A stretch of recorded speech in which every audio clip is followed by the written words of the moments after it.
The numbers of my childhood are really simple. 2 parents, 5 daughters, 0 sons, 3 bedrooms, and 1 bath. If these numbers could speak, the word they would use would be modest. We had just about everything we needed, and we kind of just needed to learn not to want.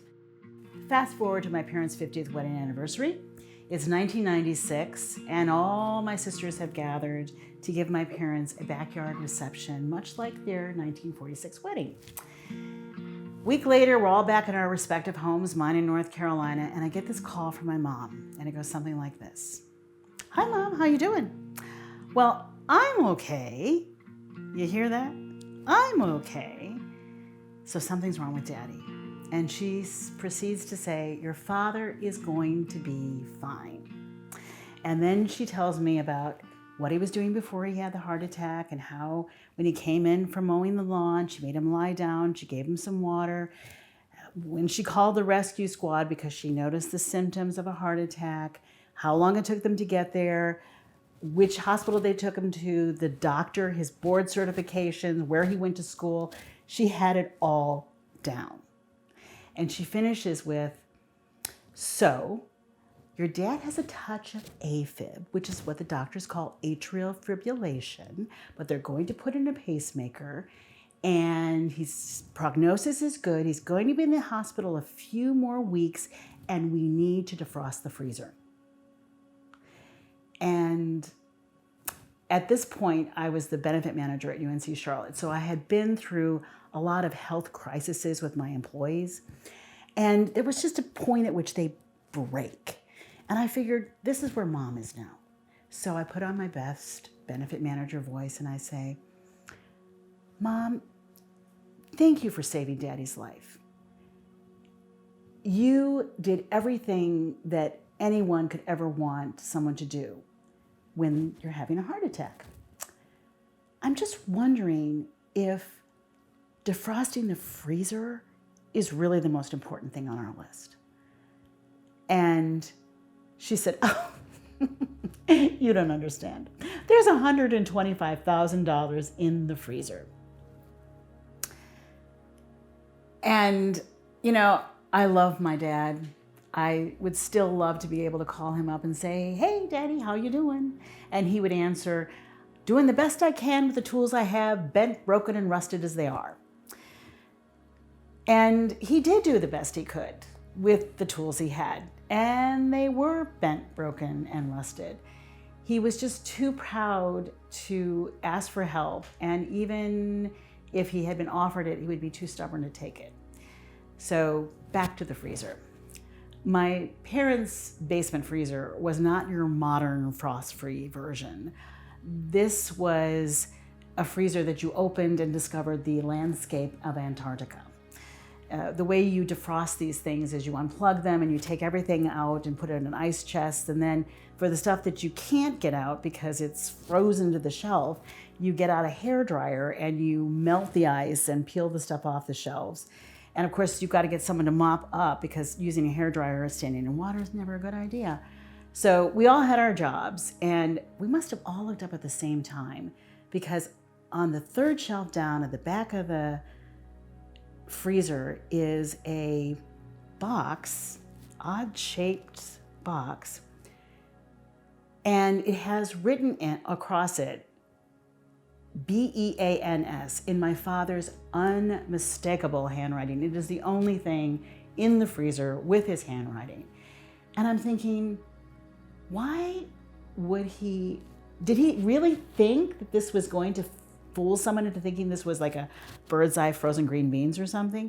And when my sisters said, Marty, no, that's not green beans, that's like magic beans, like Jack and the Beanstalk beans. That's a clue to us. I'm like, oh. Well, here's a fun fact to know and tell your friends. Money stored in a freezer for a really long time gets to smell really funky. So this box is wrapped in this heavy freezer paper, and we pull the freezer paper off, and it turns out that it's a bunch of checkbook boxes with money in it. And we start taking this money out, because it smells, and we had to lay it on a table to kind of air it out. And it's still in the mint bands that it came from the bank on. And on some of these mint bands is, Society National Bank, which was my dad's bank, but it hasn't been called Society National Bank for years because it got merged into KeyBank. And I'm thinking, how long has this money been in the freezer? My sister said, well, you can tell when a bill was minted because it'll have the Treasurer of the United States on it. And we started stacking the bills by the Treasurer of the United States. And so there's Catherine Davalos Ortega from the Reagan administration and Azzie Taylor Morgan from the Carter administration. But the biggest stack, probably $100,000 worth, is Francine Irving Neff. And she was Treasurer of the United States at the very end of the Nixon administration and through the Ford administration.